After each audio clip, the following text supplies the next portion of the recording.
Pro Tempore Senator Ping Lacson. Magandang umaga at welcome po sa Balitang Hali. Yeah, magandang umaga at magandang umaga rin sa ating lahat. Opo, komento niyo po sa paghingi ng paumanhin ni Secretary Vince Dizon sa Senado kaugnay sa budget ng kanyang tanggapan.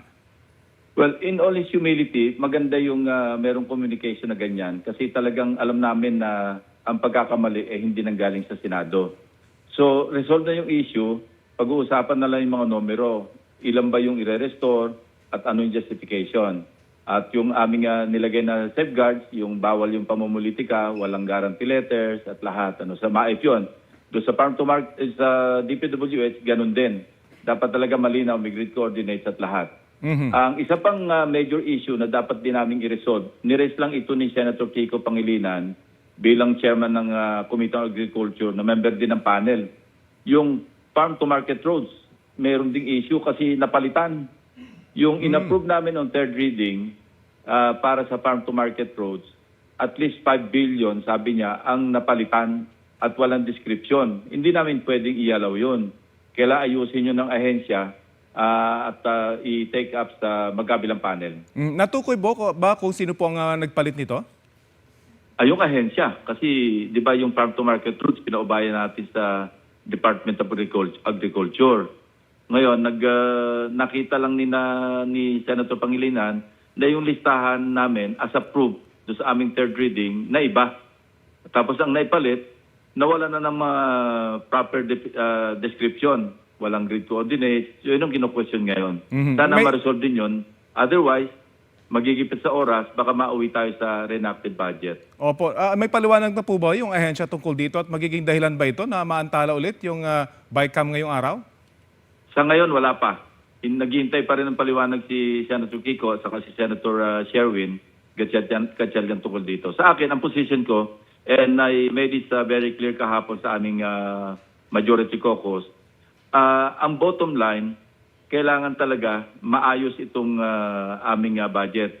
Mas maganda na yung reenacted budget kaysa doon sa yung corruption driven o kaya graft-ridden na ating national budget na naipasa nga on time pero vulnerable naman sa pagsasamantala.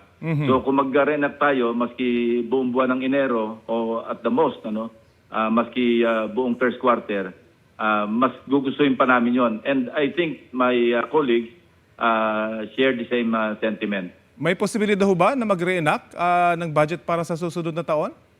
Kapag kinapos sa oras, kasi kung hindi kaya ipaliwanag at hindi makorek ng DA, yung kanilang pinalitan na at least 5 billion pesos worth of farm to market roads, baka gahulin sa oras. Yung sa DPWH, nearing resolution yon. Pag-uusapan na lamang doon yung pag-justify kung nararapat ba na yung 45 billion or most of it i-restore. Kasi yun ang aming napagkasunduan doon sa aming third reading. At kailangan walang bagong items na papasok. Otherwise, ma-open yung floodgates doon na naman sa insertion na hindi namin papayagan din. Bukod po sa farm to market roads, meron pa kayang iba pang items na posibleng makaantala ulit kapag ka na-discover, Senator?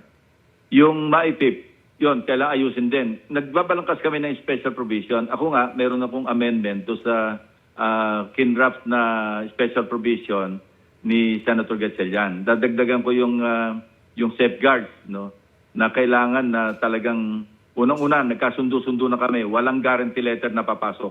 Ipaubayan natin, kailangan masubsum ito doon sa Universal Healthcare Program in compliance doon sa Universal Healthcare Act. Yung PhilHealth, ipaubayan rin sa kanila at kailangan, maski yung mga, ang aming usapan kasi kahapon, bigyan ng priority yung mga nakalista na sa 4Ps, yung naka-enroll. Kasi yun, vetted na yun eh. Kung sino-sino pa yung ating pinagbibigyan para malibre sa ospital. Samantalang yung 4Ps, guaranteed na talaga mga indigent yun, nangangailangan ng tulong para mag-zero billing. Pakiusap po ng mga kongresista kahapon kung may mga ganito pa pong discussion daw, dapat talakayan na lang ito sa BICAM at huwag nang ipagpaliban. Ano pong reaction roon, Senator?